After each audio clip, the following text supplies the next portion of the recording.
آزادی بیان. 言论自由 Free speech. Thank you. I first came across this issue slightly less of the Rhodes statue, slightly less than a year ago, when The Guardian asked me, as a historian, not of South Africa or of British Empire, but of Eastern Europe, to comment on South African students' demands to remove the Cape Town statue of Cecil Rhodes. And this was before this issue had become a big thing here, although I think Rhodes Must Fall was just starting in Oxford. And in my article, I thought about this as a historian, and I thought, well, this is just a rather typical conflict over the public memorialization of history that happens in many countries. People and societies and institutions put up statues in public spaces to celebrate particular figures and ideas that they embody, and then in the future, those ideas become no longer seen as acceptable by particular groups. There are demands to take them down. If those ideas are sufficiently unpopular, then those statues are often moved to other public spaces, i.e. museums or parks, where they can be contextualized historically. And we see this in lots of societies. So, for instance, recently, something I've been following quite a lot is the issue of the statues of Lenin in Eastern Europe, and most recently in Ukraine.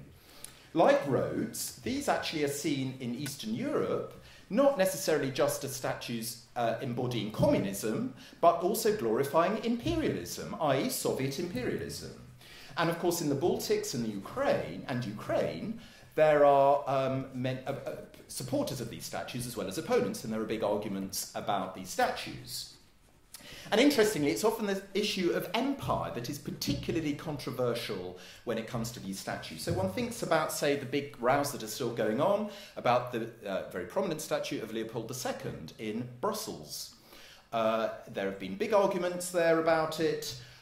Leopold II was, if anything, more brutal even than Rhodes. And there are many who support it. So in 2010, when there was a big row about it, the then Foreign Minister, Louis Michel, said that the statue should remain because Leopold was a visionary and a hero.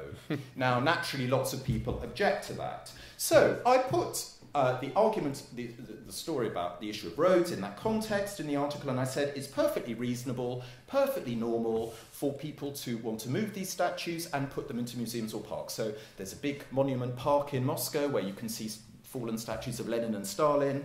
There's a big statue park called Coronation Park in Delhi, where you've got lots of imperial viceroys. This is a perfectly normal process.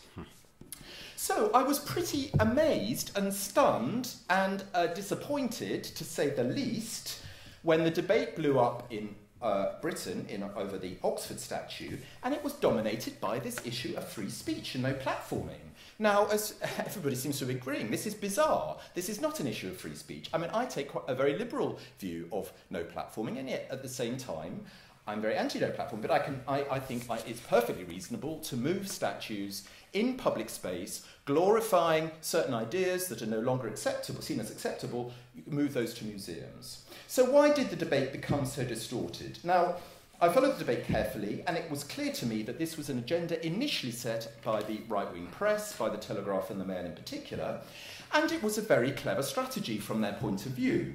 Like Louis Michel in Belgium, they don't want the British Empire questioned, and this is for perfectly legitimate reasons. They have political views which they think the empire should be presented as a good thing.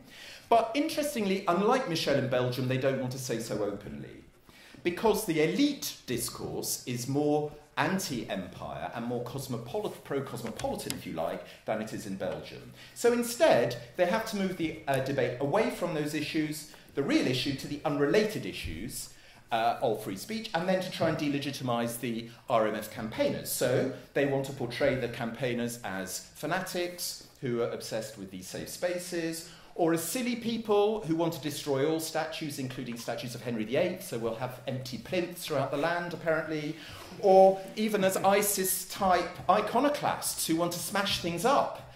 Now, the right were very successful in framing, if you like, the debate. What was more disappointing and surprising was that the left, and even the academic left, went along with that, and I think of our own Will Hutton, Mary Beard, the Cambridge academic,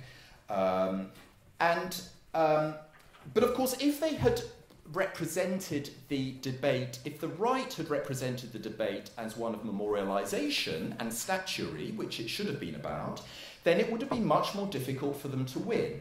I mean, I didn't hear the Telegraph, the Daily Mail, or indeed the Chancellor of this university condemning the removal of Lenin statues in 1989 on the grounds that this was challenging free speech or erasing history. So why was the right's agenda so successful? And I think this will be an interesting subject for a future DPhil student, perhaps in 20 years' time. And I think in my first meeting with that DPhil student, I might, if I was supervising, if I was still around, and, or not sort of retired or too aged, I would suggest they consider the following hypothesis. What we're seeing here, I think, is a very contentious debate over the content of British identity and nationalism and the role of empire within it, at a time when Britain is under challenge over Europe, what's its role in the EU, what the place of Scotland, of course, Scottish independence, and of course the rise of an English nationalism. Now, the 1990s saw an effort to rehabilitate the British Empire from right-wing historians like Neil Ferguson, who were anti-European. They were in favour with an alliance with George W. Bush, his new, as they saw it, a liberal global empire. In the early 2000s, people like Gordon Brown sought to rescue a sanitised version of empire for the left and integrate it within a progressive nationalism. British nationalism, I think that Cameron and Gove, of course, are trying to do the same, but obviously in a rather more right-wing and a rather less nuanced view of imperialism. Now, I think it's fair enough to have a debate about British nationalism, and it's fair enough to ask about what the place British Empire should have in that and how it should be taught in the curriculum and those issues. But people should have an open discussion about it. As RMF tried to do, they should not try and close down the debate by presenting anybody who wants to reject it as a load of fanatics. And here I think I would disagree with Monica here. I think that, in a way, the consensus in favour among elites, among the elite in Britain, and also among various, and even the population, is quite pro-imperial. And I think you've got to engage in symbolic politics and challenge statues, things like Rhodes statue, if you're going to have an impact. I don't think it's at all parochial to criticise the Rhodes statue. Indeed, I think the reaction of the media, the rather hysterical reaction of the right-wing media, shows that they're absolutely onto something. Now to finish, sorry, I know I'm over time, but what way forward? I mean, I think at the moment we're in a very bad place, and I think, I'm afraid the recent speech of the Chancellor, the University Chancellor, who told people who didn't agree with his position on the Rhodes statue to think about being educated elsewhere, does not make Oxford look like an inclusive place, to say the least. And this is only reinforcing an already poor reputation among ethnic minorities. I was speaking to one of my colleagues, who's a historian here, not at all a radical, but is on a trustee, a governor of an academy school in inner city London, with a high ethnic minority population, and who is involved in trying to get people to apply to Oxford and Cambridge. And he says the real problem is that these students there think Oxford and Cambridge are just these weird places in Middle England full of conservative white English people, and just places they don't want to go. They want to go to more diverse places. And in a way, this just reinforces that. So we have a long way to go if we're to challenge that perception and to live up to our claim to be an inclusive, an ethnically inclusive and also a global international university where global students and ethnic minority British students feel welcome.